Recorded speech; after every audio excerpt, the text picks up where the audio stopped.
آج کے اس تفصیلی جائزے میں نا ہم ایک بہت ہی ایک واضح مقصد لے کر چل رہے ہیں۔ ہمارے سامنے جو بنیادی ذرائع موجود ہیں وہ برطانوی دور کے ضابطہ فوجداری 1898 یعنی جو کرمنل پروسیجر کوڈ ہے اس کے باب 34 پر مبنی ہے۔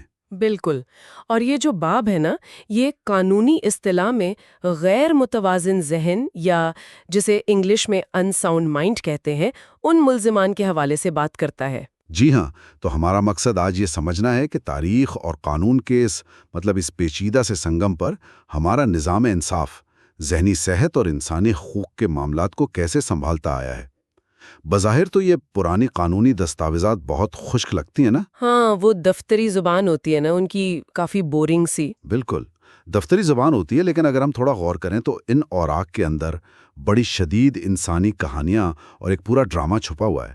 تو چلیں اس کی تہیں کھولتے ہیں۔ عام طور پر جب ہم کسی طبی تشخیص کی بات کرتے ہیں تو ذہن میں ایک خاص قسم کی درستگی کا تصور آتا ہے نا، جیسے کوئی انجینئرنگ کا کام ہو۔ ہاں، جیسے سب کچھ بالکل نپا تلا اور واضح ہو۔ وہی نا، فرض کریں اگر کسی انسان کے ہاتھ کی ہڈی ٹوٹ جائے تو ایکس رے مشین میں وہ ٹوٹی ہوئی سفید لکیر بڑی صاف نظر آ جاتی ہے، اور ڈاکٹر بس اس طرف اشارہ کر کے بتا دیتا ہے کہ مسئلہ دراصل کہاں ہے۔ یہاں جو بات انتہائی دلچسپ ہے وہ یہ ہے کہ قانون بھی نا بنیادی طور پر بالکل اسی ایکس رے مشین کی طرح کام کرنا چاہتا ہے۔ قانون کو وہ چیزیں پسند ہیں جو نظر آئیں، جنہیں واضح خانوں میں تقسیم کیا جا سکے۔ صحیح۔ قانون چاہتا ہے کہ چیزیں یا تو بالکل سیاہ ہوں یا سفید، کوئی شخص یا تو مکمل طور پر مجرم ہو یا پھر مکمل طور پر بے گناہ، کیونکہ اس میں ایک طرح کا اطمینان اور نظام چلانے کی سہولت ہوتی ہے نا۔ بالکل، لیکن مسئلہ تب شروع ہوتا ہے جب کوئی شخص انسانی ذہن نفسیات اور قانون کی دنیا میں ایک ساتھ قدم رکھتا ہے۔ وہاں پہنچ کر اچانک وہ ایکس رے مشین کام کرنا چھوڑ دیتی ہے۔ ہاں، کیونکہ ذہن کے اندر چلنے والے خیالات اور جو وہاں میں ہیں ان کی کوئی تصویر تو نہیں لی جا سکتی نا۔ یہی بات ہے، ہم تشخیص کے ایک ایسے منظرنامے کو دیکھ رہے ہوتے ہیں جو انتہائی دھندلا ہے، اور یہی وہ مقام ہے جہاں قانون کو ایک بہت بڑے بحران کا سامنا کرنا پڑتا ہے۔ صحیح کہہ رہے ہیں آپ، ہم ایک ایسی صورتحال کی بات کر رہے ہیں جہاں ایک شخص پر سنگین جرم کا الزام ہے، وہ عدالت کے کٹہرے میں کھڑا ہے، لیکن اس کا ذہن اس حقیقت سے کوسوں دور ہے۔ تو پھر یہاں سے ہم اپنے پہلے حصے کی طرف آتے ہیں، جسے میں انصاف کا تعطل یا پاز بٹن کہوں گا۔ قبل اس کے کہ کوئی مقدمہ شروع ہو، یہ سوال پیدا ہوتا ہے کہ اگر ملزم کو یہی نہیں پتا کہ اس پر الزامات کیا ہیں تو عدالت کیا کرے گی؟ اور یہی وہ منطقی ربط ہے جو ہمیں اس ضابطے کے بالکل ابتدائی حصے یعنی سیکشن 464 اور 465 کی طرف لے جاتا ہے۔ اچھا، تو ان دفعات میں کیا ہوتا ہے؟ دیکھیں، قانون کا سب سے بنیادی اور مقدس اصول یہ ہے کہ ہر انسان کو اپنا دفاع کرنے کا مکمل موقع ملنا چاہیے، لیکن اگر ایک شخص ذہنی طور پر اس قابل ہی نہ ہو کہ وہ سمجھ سکے کہ جج کون ہے یا گواہ کیا کہہ رہے ہیں، خلاف مقدمہ چلانا تو انصاف نہیں ہوگا نا؟ بالکل، وہ تو ایک طرح کا مذاق بن جائے گا۔ اور ایسی صورتحال میں ریاست اور عدالتی نظام کی اپنی ساکھ داؤ پر لگ جاتی ہے۔ جب میجسٹریٹ یا عدالت کو یہ محسوس ہو کہ ملزم غیر متوازن ذہن کا ہے اور اپنا دفاع نہیں کر سکتا، تو کارروائی کو فوری طور پر روک دیا جاتا ہے۔ یہ تو بالکل ایسا ہے جیسے شطرنج کے کھیل کو بیچ میں روک دیا جائے، کیونکہ ایک کھلاڑی کو اچانک یہ بھول گیا ہو کہ مہروں کی چالیں کیا ہیں۔ بہت زبردست مثال دی ہے آپ نے، بالکل ایسا ہی ہے۔ کھیل کو زبردستی جاری رکھنے کا تو یہی مطلب ہوگا کہ آپ ایک ایسے شخص کو ہرا رہے ہیں جو کھیل ہی نہیں رہا، تو قانون پاز بٹن دبا دیتا ہے۔ لیکن رکیے، یہاں میرے ذہن میں ایک بہت ہی بنیادی سوال آ رہا ہے۔ جی بتائیے۔ ایک میجسٹریٹ جو کہ قانون کا ماہر ہے، جس نے ساری زندگی بس کتابیں اور دفعات پڑھی ہیں، وہ اچانک طبی فیصلہ کیسے کر سکتا ہے؟ اسے کیسے پتا چلے گا کہ ملزم واقعی غیر متوازن ذہن کا ہے یا صرف سزا سے بچنے کے لیے اداکاری کر رہا ہے؟ یہ بہت اہم نقطہ ہے، اور قانون یہاں اپنی حدود کو بڑی خوبصورتی سے مان لیتا ہے۔ میجسٹریٹ خود طبی فیصلہ نہیں کرتا۔ اچھا، تو پھر وہ کس سے فیصلہ کرواتا ہے؟ وہ ضابطے کے تحت قانون کی دنیا سے نکل کر سائنس کی دنیا کا دروازہ کھٹکھٹاتا ہے۔ اس دور میں صوبائی حکومت کی ہدایت پر یہ ذمہ داری ضلع کے سول سرجن یا کسی میڈیکل آفیسر کو دی جاتی تھی۔ تو مطلب ڈاکٹر کو بلایا جاتا ہے؟ بالکل، جج اس سرجن کو حکم دیتا ہے کہ وہ ملزم کا باقاعدہ طبی معائنہ کرے اور پھر اس سرجن کو بطور گواہ عدالت میں پیش کیا جاتا ہے۔ جب تک جج کو طبی لحاظ سے پوری تسلی نہ ہو جائے، مقدمہ ملتوی رہتا ہے۔ تو یہ دراصل قانون کا سائنس کے سامنے سر تسلیم خم کرنے والا مقام ہے۔ مقدمہ تو ملتوی ہو گیا، پاز بٹن دب گیا، لیکن اس سے ریاست کے لیے ایک بہت بڑا سردرد پیدا ہو جاتا ہے۔ وہ کیسے؟ مطلب اس ملزم کو جس پر مقدمہ تو ثابت نہیں ہوا، لیکن وہ ایک ممکنہ خطرہ ہو سکتا ہے، اسے یوں ہی سڑک پر تو نہیں چھوڑا جا سکتا نا، اور اسے عام مجرموں کے ساتھ جیل میں رکھنا بھی غیر مناسب ہے، کیونکہ وہ تکنیکی طور پر مجرم نہیں بلکہ مریض ہے۔ تو اب اسے رکھا کہاں جائے؟ اور یہیں سے یہ ضابطہ ایک انتہائی پیچیدہ درمیانی کیفیت میں داخل ہوتا ہے، یعنی حراست اور دیکھ بھال کا مرحلہ۔ سیکشن 466 اور 475 اس حوالے سے بات کرتے ہیں۔ تو ان سیکشنز کے تحت کیا لاحہ عمل ہوتا ہے؟ قانون یہ طے کرتا ہے کہ اگر ملزم کا ذہن غیر متوازن ثابت ہو جائے تو اسے مناسب ضمانت پر رہا کیا جا سکتا ہے، اور یہ وہ عام پیسوں والی ضمانت نہیں ہے جو ہم خبروں میں سنتے ہیں۔ ہاں، یہ میں پوچھنے والا تھا کہ ضمانت کیسی؟ یہ ایک طرح کی شخصی سیکیورٹی ہوتی ہے۔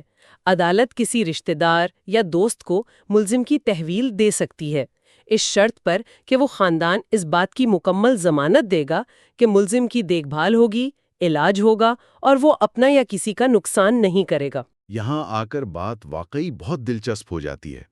مطلب اگر میں تھوڑا سا تنقیدی زاویے سے دیکھوں تو یہ قدم بہت حیران کن بھی لگتا ہے۔ ہاں، بظاہر تو کافی عجیب لگتا ہے۔ ذرا تصور کریں نا، ایک شخص پر سنگین فعل کا الزام ہے، اس کا ذہن غیر مستحکم ہے، اور ریاست اپنی ذمہ داری اٹھانے کے بجائے اسے کسی دوست یا رشتہ دار کے حوالے کر رہی ہے۔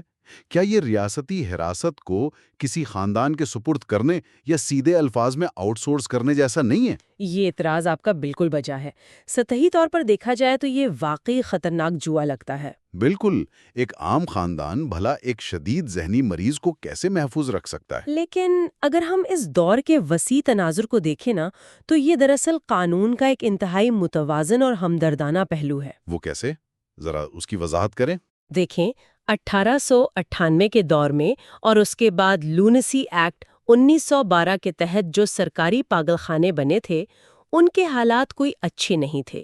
وہ اکثر ایسی جگہ ہوتی تھیں جہاں لوگوں کو علاج کے لیے نہیں بلکہ بس معاشرے کی نظروں سے دور رکھنے کے لیے بھیجا جاتا تھا۔ اوہ، اچھا، یعنی ان کا مقصد بحالی نہیں تھا؟ بالکل نہیں۔ ان اداروں کی سرد اور قید خانے جیسی دیواروں کے اندر کسی کی ذہنی صحت بہتر ہونے کے امکانات نہ ہونے کے برابر تھے۔ اس لیے ریاست یہ تسلیم کرتی ہے کہ ایک فرد کے لیے اس کے پیاروں کا ماحول زیادہ شفا بخش ہو سکتا ہے۔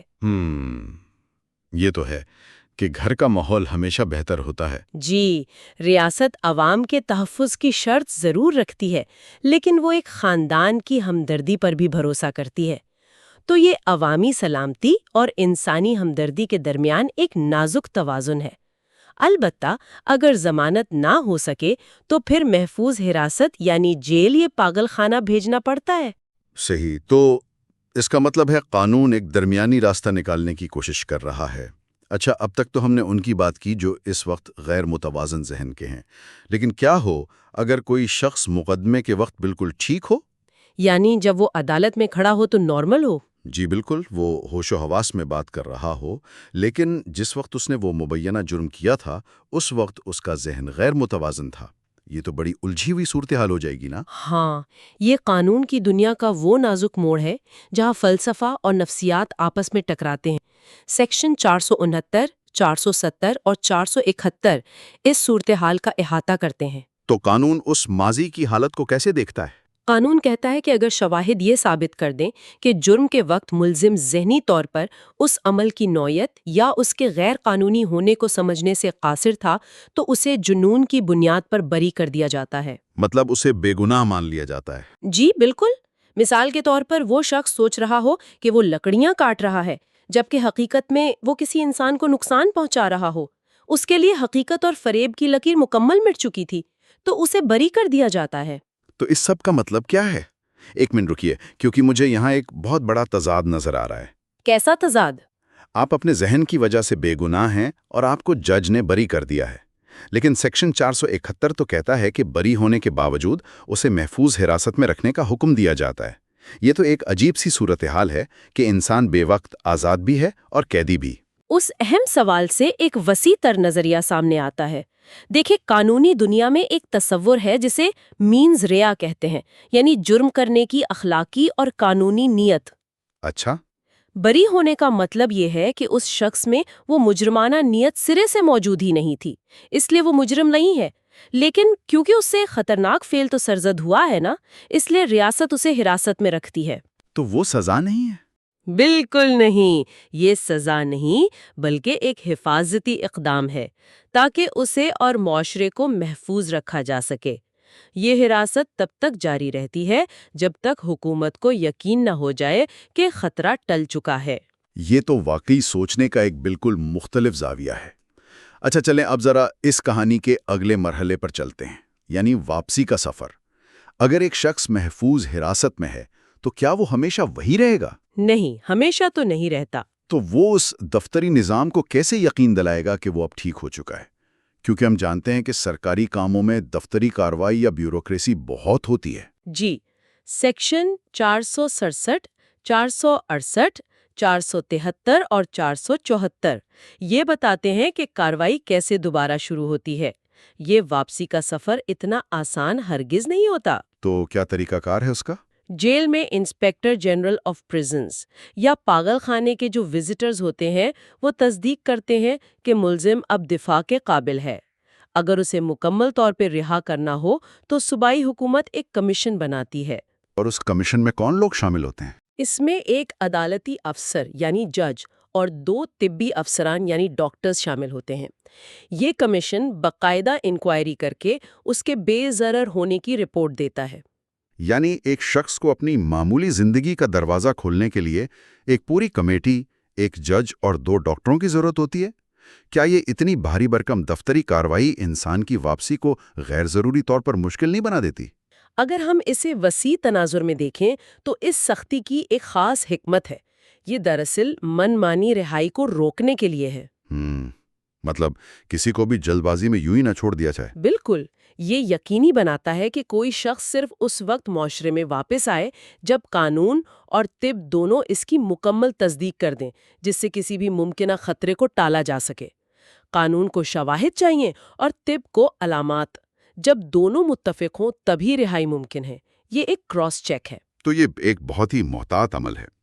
آج کی گفتگو کو سمیٹتے ہوئے ہم اس بات پر متفق ہو سکتے ہیں کہ 1898 کا یہ ضابطہ محض ایک قانونی کتاب نہیں ہے۔ جی ہاں، یہ دراصل ججوں، میڈیکل سرجنوں اور رشتہ داروں کے درمیان ایک بہت ہی پیچیدہ رقص ہے جو انسانی ذہن کی نزاکتوں کو قانون کے سخت ڈھانچے میں سنبھالنے کی کوشش کرتا ہے۔ اور سننے والوں کے لیے اس معلومات کی اہمیت یہ ہے کہ اس سے ہمیں اندازہ ہوتا ہے کہ معاشرہ ذمہ داری، اختیار اور دیکھ بھال کی تعریف کیسے کرتا ہے۔ بالکل درست۔ یہ ہمیں بتاتا ہے کہ نظام کس طرح انصاف اور ہمدردی دونوں کو ساتھ لے کر چلنے کی کوشش کرتا ہے۔ لیکن اس سب کے باوجود جاتے جاتے ایک گہرا سوال ذہن میں آتا ہے جو ان ذرائع میں براہ راست موجود تو نہیں لیکن اسی گفتگو سے جنم لیتا ہے۔ وہ کیا؟ اگر 1898 کے دور کا ایک قانون کسی شخص کی قانونی حیثیت کو معطل کرنے کے لیے صرف ایک میڈیکل سرٹیفکیٹ پر اتنا زیادہ انحصار کرتا تھا